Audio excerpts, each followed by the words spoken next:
You're listening to the Valley Labor Report with David Story and Jacob Morrison. Charge for the land. A population burned up, bled dry.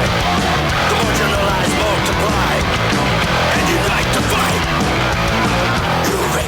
All right, folks, welcome back to the Valley Labor Report. My name is Jacob Morrison, here with my co-host, David Story. So, everybody knows, I reckon, that listens to us, I reckon everybody knows that we have possibly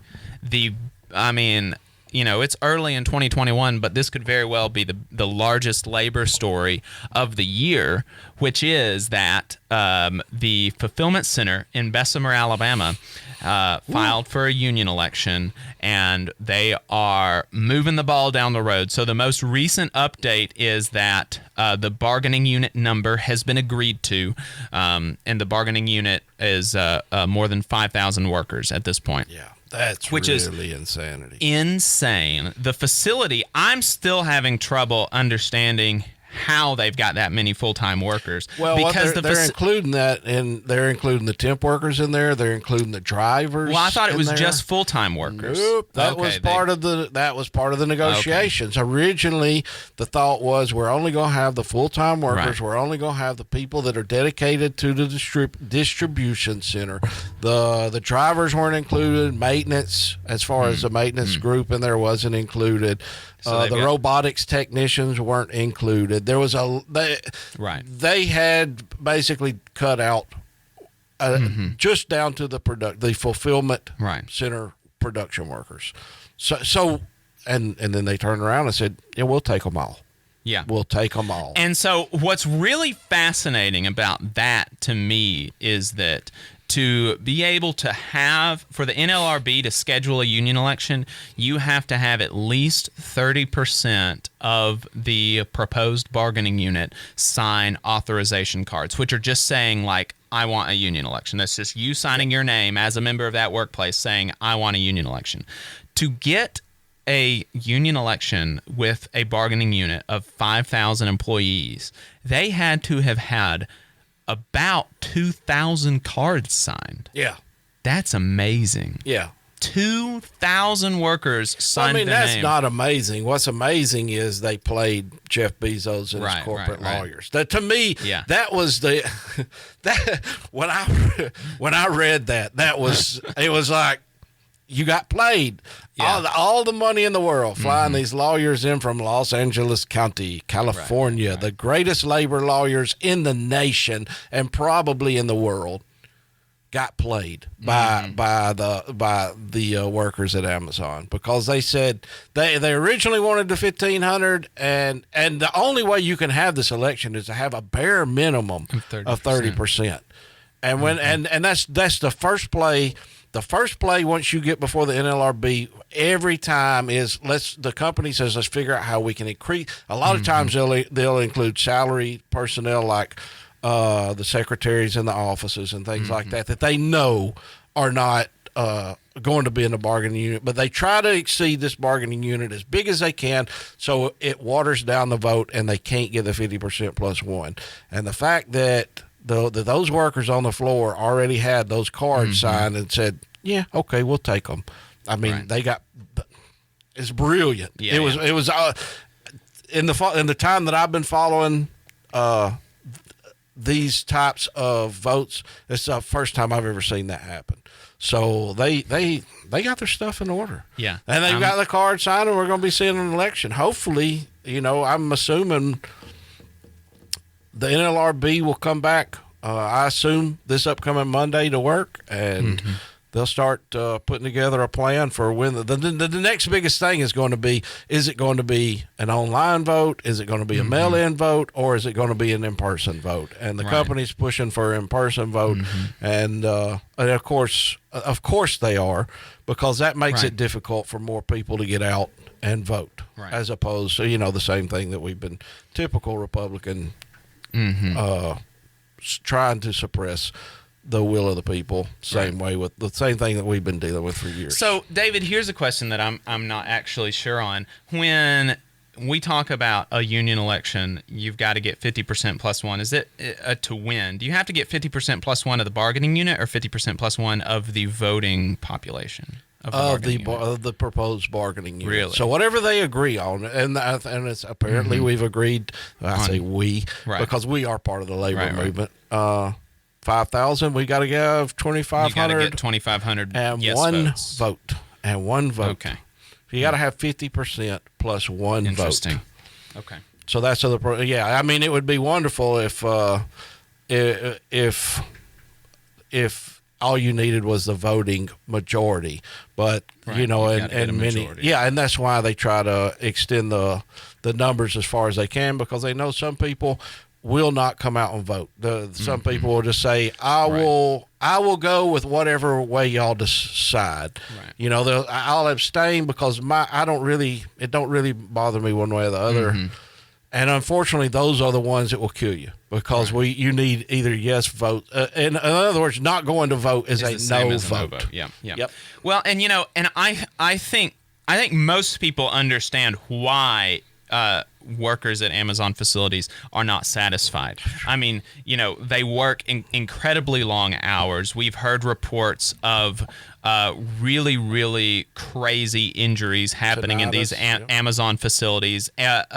Like serious injuries happening at way higher rates than like the national average for similarly situated facilities.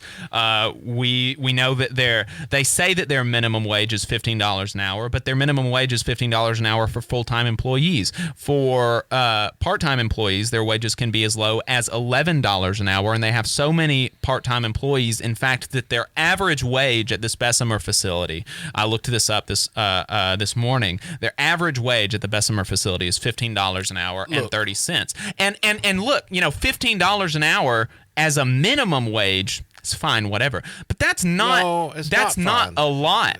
Here's the thing. Here's the game that the companies play with the hourly rate. Mm-hmm. And it's 99% of the people out there that's never negotiated a contract don't understand this, because the company is very good at propaganda. They'll put out, our average wage for our employees is $23 an hour, and that's taking into consideration all of the salaried people in the facility as well. The folks that's making $100,000, $150,000, that's the managers. But here's the game. They'll say, okay, you're making $10 an hour. We'll give you $15 an hour. What they won't say is, your health insurance costs that you currently pay $1,000 a month for, we're going to increase it to $1,500. They'll effectively cancel out any raise that you get, and then nobody ever says that in the media.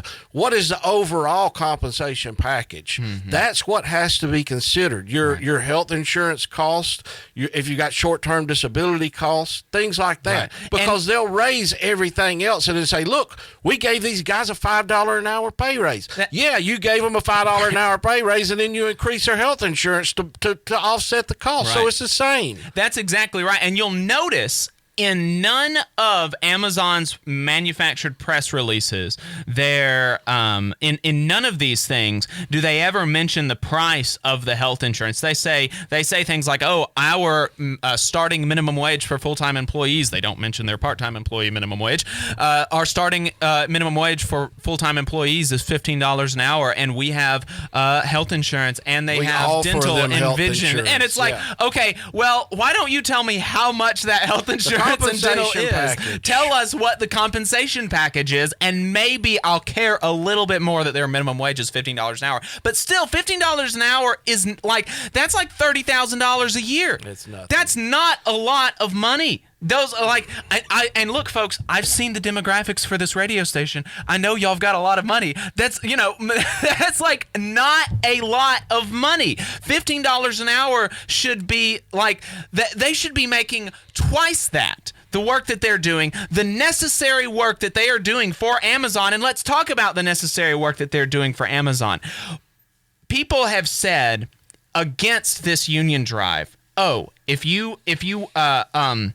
if they vote yes for this union, then Amazon is going to up and leave. They're going to take it. They're going to close the facility. And it's like, you don't understand what this facility is. This is a distribution facility. They're not building widgets there that can be built in Mexico. Okay, this is distribution. This is delivery. They have to have workers at this facility.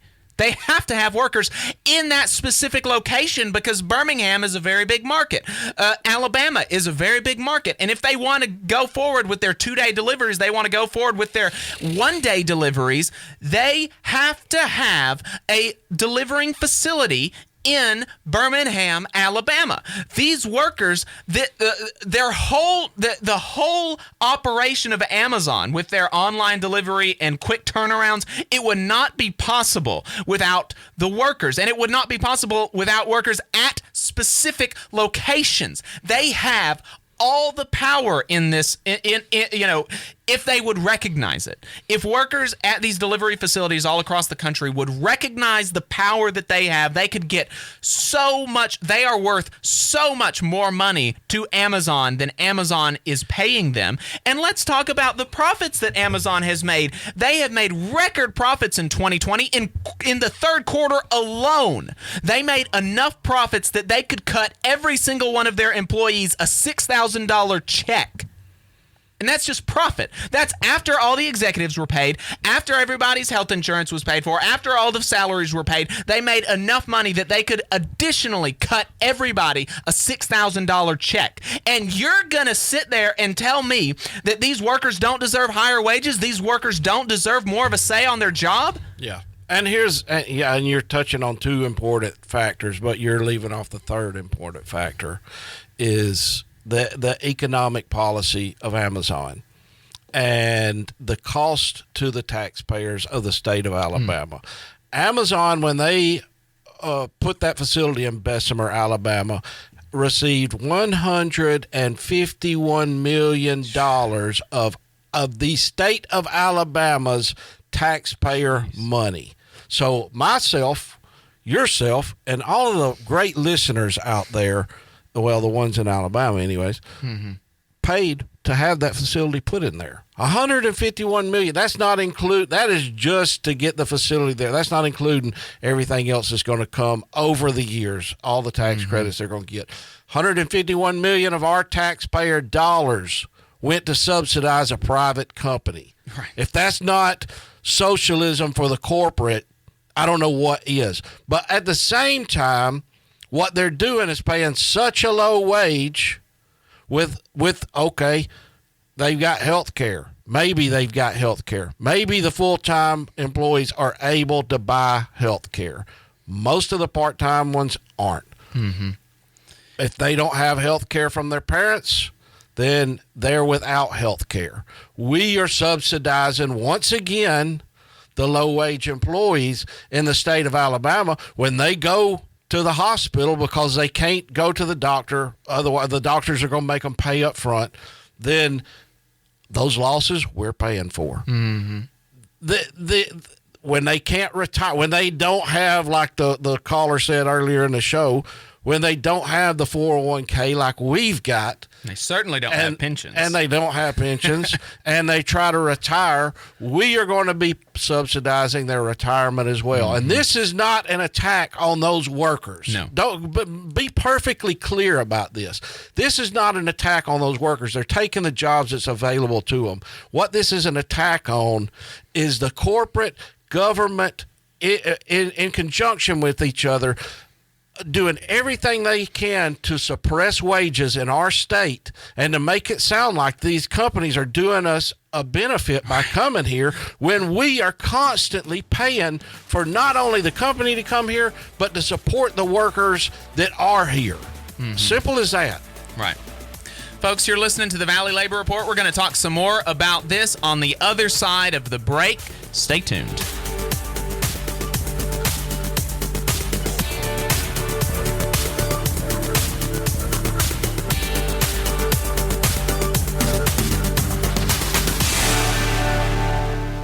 You're listening to the Valley Labor Report with David Story and Jacob Morrison.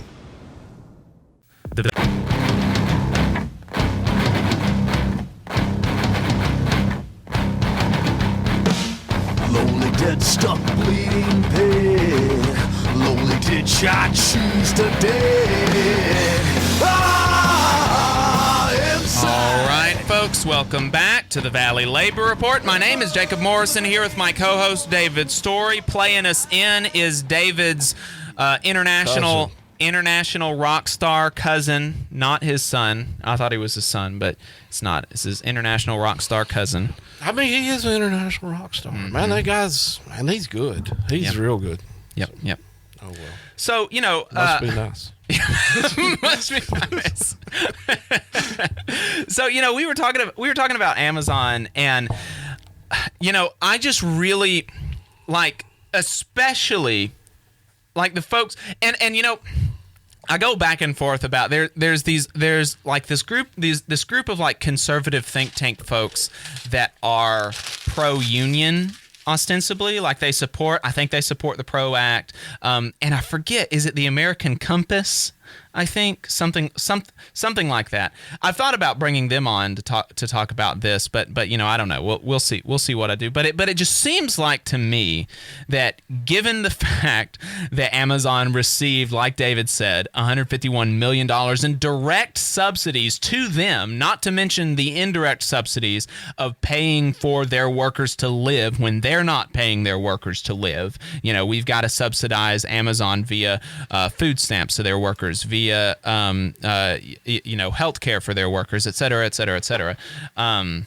Section 8 housing. It's hard to believe. I mean, it's really, if you look at it objectively, it is hard for me to believe that the right-wing pundits of this state support this. I mean, I don't understand how you can support giving, and I know this is where we're at in the nation these days. We're paying corporations to bring crappy jobs to each state, but it's just hard for me to believe that they'll turn around and support and say, oh, well, we don't want to unionize these workers because of that, or because of other, when they know for a fact that we're going to subsidize that company, not just in tax breaks, but in the benefits that the workers are that we're going to have to provide for them, the SNAP benefits, everything else. Yeah, I mean, how do you justify it? How do you? It's baffling to me that you can justify giving millions of dollars in direct subsidies, giving millions of dollars in indirect subsidies, lobbying almost no taxes on this company at all. Look what Remington done here. Yeah, in the city, and then go on and say, Oh, and not to mention the fact that, like I said before, you know, what they're doing is not manufacturing widgets. This is not something that can be done elsewhere. This has to be done here. You know even if they are, who cares? Right. Who cares? Because if this is the fight we're going to have, if the fight is going to be either y'all take crap wages and beg for crumbs, or we're going to ship your jobs overseas, then ship the damn jobs overseas. And when the rebellion starts in the streets, when the revolution starts in the streets, and they start chopping off heads like they did in France, then we'll see who comes out on the end. If that's the argument we're going to have. I'm sick and tired of these freaking right-wing reactionaries. Yeah, I mean, it just doesn't make sense. You know, they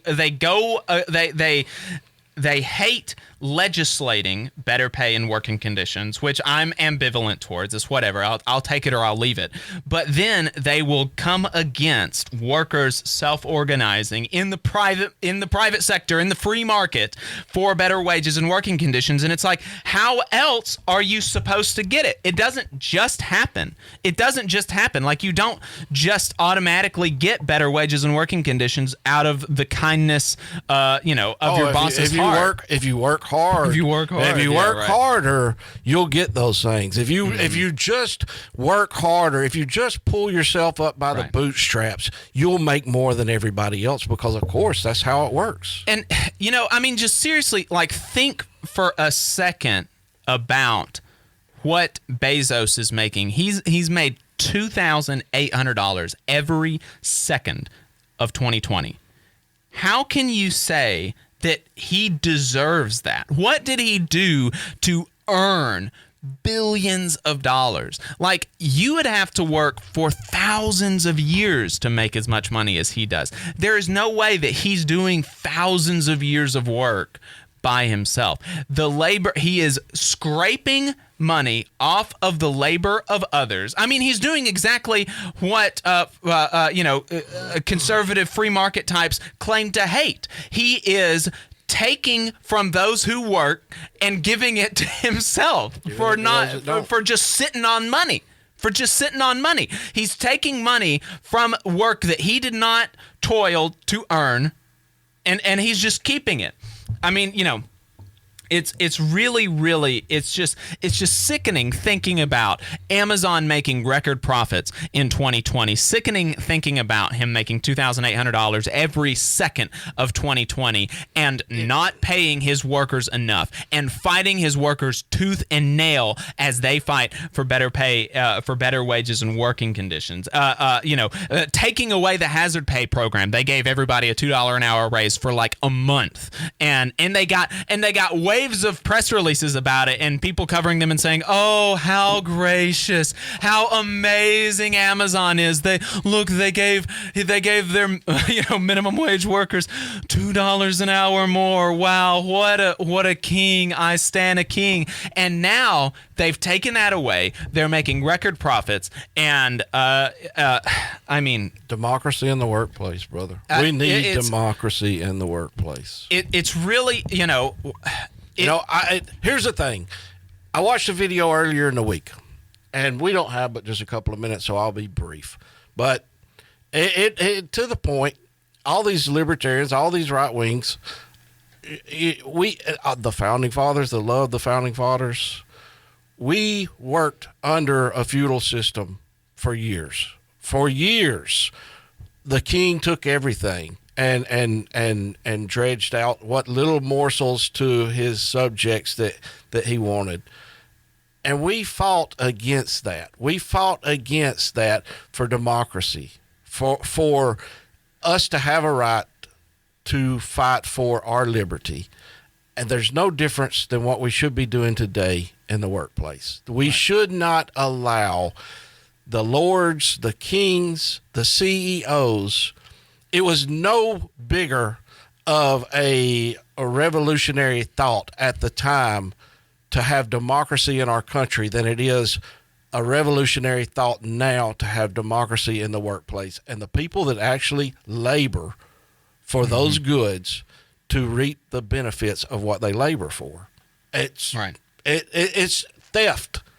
There is no other description that you can use other than theft. They are stealing your wages. Simple as that. And they put in a few middle-level managers and that are hired off of the floor to make you think, man, if we just do this, if we just do that, maybe they'll throw us a few more dollars. Maybe they'll do this for us. Maybe they'll do that for us. It's a scam. Right. And we're paying for all of them to basically tell us what to do. Right. When we know what to do. Yeah, I mean, if you fancy yourself like pro-freedom, anti-authority, things like that, you need to get involved in the labor movement, man. You need to get involved in creating more freedom, not only from the government, attacking authority, not only from the government, but from the boss. I mean, because there is no place in the average working American's life that they are less free than when they clock in. There's no place. I mean, other than like jail, of course, right? but for the average working American, there's no place that you are less free than when you clock in. If you want more freedom, the way to do that is to fight for it. You can fight for it through organizing on the job with your brothers and sisters in the labor movement for better wages, working conditions, and a voice on the job. Democratic control of your workplace. Folks, this has been the Valley Labor Report. We will see you next week.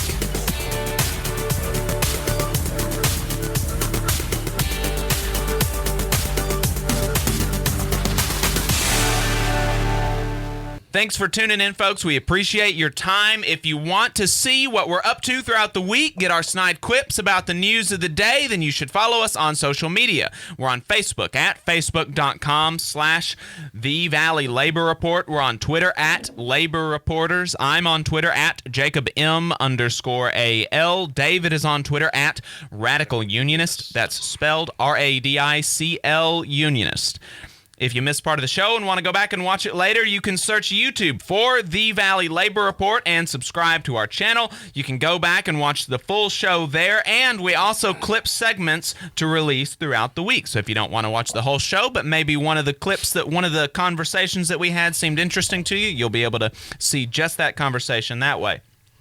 We also upload the program on more than 11 different podcasting apps. So, to see if we are on your listening platform of choice, go to thevalleylaborreport.transistor.fm/subscribe, and we have a website, thevalleylaborreport.org. You can check out our work there. And finally, if you appreciate our work and want to help us stay on the air, consider throwing us a couple dollars a month on patreon.com/The Valley Labor Report.